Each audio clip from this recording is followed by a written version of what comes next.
Tzion b'mishpat tipodeh v'shover b'tzedakah. Tzion will be redeemed through justice, v'shover b'tzedakah, and its inhabitants, or its those who were in captive, will be redeemed through charity. So let's give some charity today. And today, the saddest day of the year, or is it really so? Maybe it's the happiest day of the year. Now you're going to ask me, happiest day? We're fasting today. We were saying lamentations. We're doing kiddush, eicha, Tisha B'Av. But you know what, friends? It's a matter of perspective. And let me share with you two stories in the Talmud. Talmud Makkas relates that the giants of the time of the Tanoim, of the time of the destruction of the temple, Rabbi Gamliel, Rabbi Elazar ben Azariah, Rabbi Yeshua, and Rabbi Akiva, they were walking in Rome, and they heard the noise, they heard the excitement, the enthusiasm, the exuberance in this huge, magnificent city. And they all started crying. And Rabbi Akiva was laughing. So they looked at Rabbi Akiva, why are you laughing? We crying, obviously. Look what's happening.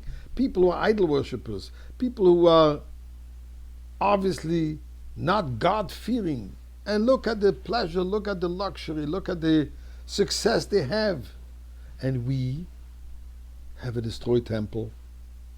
And we are kicked out from our own homes. Says Rabbi Akiva, but that's why I'm laughing. Why?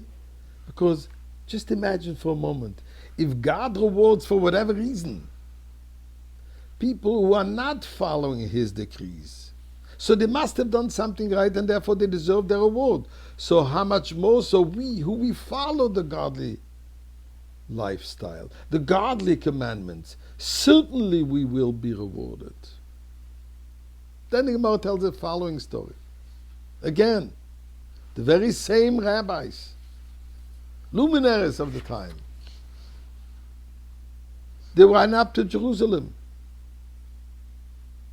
They came to the mountain of Harabais, the mountain where the temple used to be, and they saw a fox exiting the area which was the holiest of holies, the place that only the high priest, the Kohen Gadol, was permitted to enter only once a year on Yom Kippur.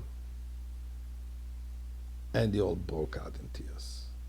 And once again, Rabbi Akiva mitzachek. Rabbi Akiva is happy. Why are you laughing? And he says, why are you crying? We are crying. Look what's going on. Temple is destroyed.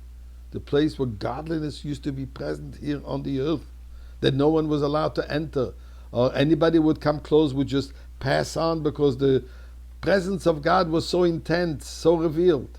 And now a fox can roam around. Shouldn't we cry about the distancing of God, about the darkness in which we're living in? And Rabbi Akiva says, hold it. You see the destruction? Obviously, this destruction is going to bring a rebuilding. We had the prophecy of one prophet talking about the destruction. We have another prophecy about the rebuilding.